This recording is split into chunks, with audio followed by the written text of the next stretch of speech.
Assalamualaikum warahmatullahi wabarakatuh. Kita bertemu kembali dalam pembelajaran jarak jauh untuk materi informatika SMK atau SMA kelas 10 bab 1 berpikir komputasional bagian kedua. Adapun elemen atau materinya, yang pertama penalaran deduktif, yang kedua induktif, yang ketiga abduktif.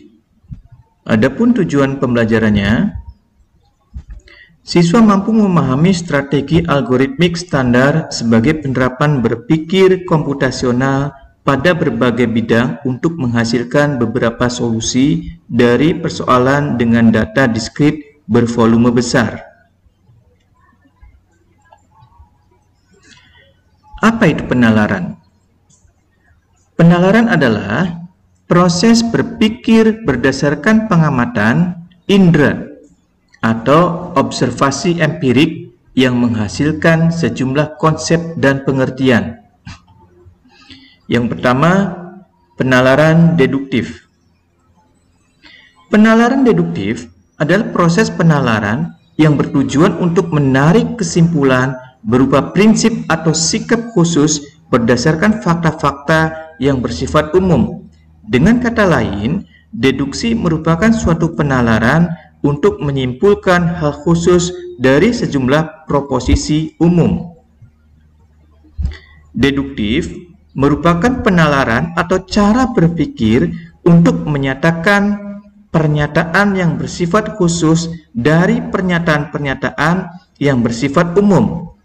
Dijelaskan bahwa untuk menarik kesimpulan secara deduktif diperlukan pola pikir yang disebut silogisme.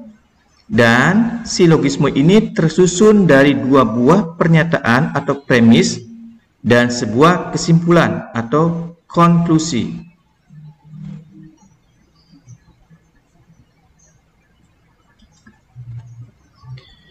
Macam-macam penalaran deduktif antara lain: yang A, silogisme. Silogisme adalah proses membuat kesimpulan secara deduktif. Silogisme tersusun dari dua buah proposisi atau pernyataan dan konklusi atau kesimpulan. Silogisme dirangkai dari tiga buah pendapat yang terdiri dari dua pendapat dan satu kesimpulan. Yang pertama, silogisme negatif. Setiap kalimat yang di dalamnya terdapat kata bukan ataupun tidak, maka premis biasanya disebut dengan silogisme negatif, dan begitu juga simpulan. Jadi, jika suatu premis pada silogisme bersifat negatif, maka kesimpulannya pun bersifat negatif juga.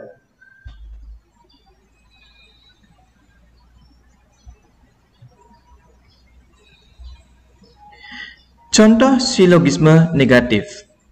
Premis 1, penderita kurang darah tidak boleh makan buah melon. Premis 2, Budi menderita penyakit kurang darah. Sehingga konklusi atau kesimpulannya adalah Budi tidak boleh makan buah melon.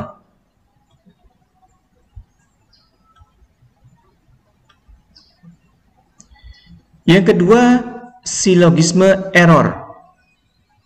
Diperlukan kecermatan dalam menarik kesimpulan menggunakan penalaran silogisme. Untuk merumuskan premis, diwajibkan mencermati setiap kalimat yang akan dibuat agar tidak menimbulkan kesalahpahaman.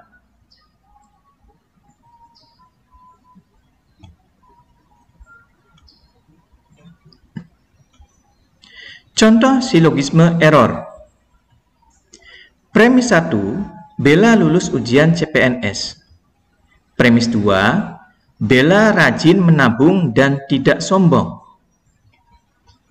Sehingga konklusi atau kesimpulannya, orang yang lulus ujian CPNS karena rajin menabung dan tidak sombong. Konklusi kesimpulan di atas adalah salah karena tidak terdapat premis umum atau PU.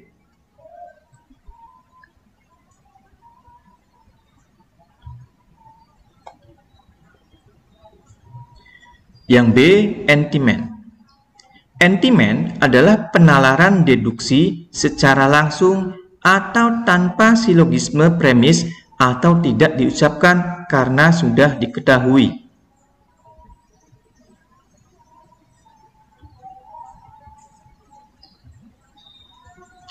Contoh entimen.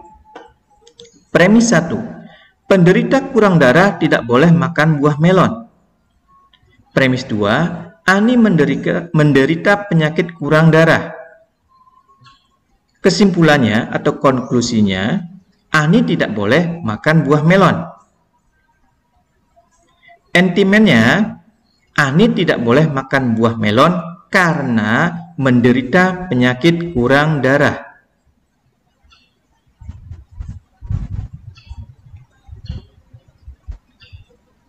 Yang kedua, induktif.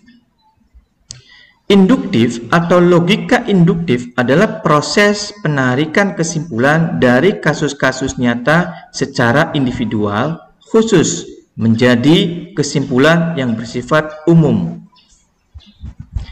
Kesimpulannya, induktif adalah proses berpikir untuk menyimpulkan suatu kebenaran yang dilakukan berdasarkan pada apa-apa yang bersifat khusus.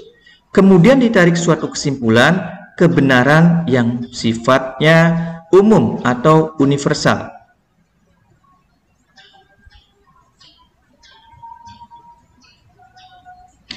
Contoh bentuk penalaran induktif adalah elang punya mata, kucing punya mata, kerbau punya mata.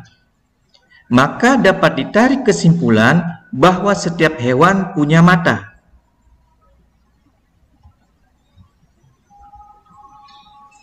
Yang ketiga, abduktif. Menurut Doni, Gahral, Adian, dan Herdito menyatakan bahwa abduktif adalah metode untuk memilih argumentasi terbaik dari sekian banyak argumentasi yang mungkin. Oleh sebab itu, abduksi sering disebut dengan argumentasi menuju penjelasan terbaik.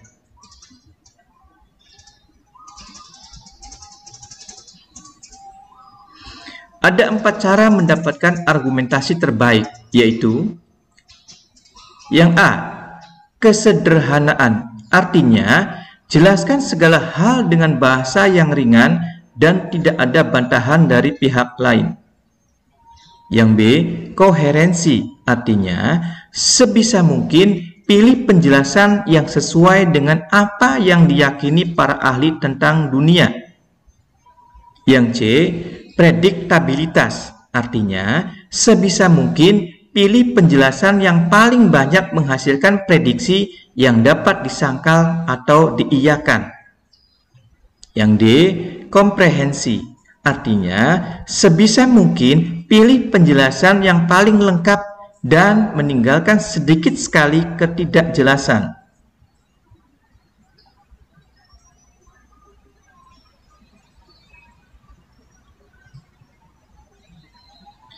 Contoh dari penalaran abduktif adalah andai kita mengetahui bahwa seseorang yang bernama Johnny selalu mengendarai mobilnya dengan sangat cepat jika sedang mabuk. Maka pada saat kita melihat Johnny mengendarai mobilnya dengan sangat cepat, maka kita berkesimpulan bahwa Johnny sedang mabuk.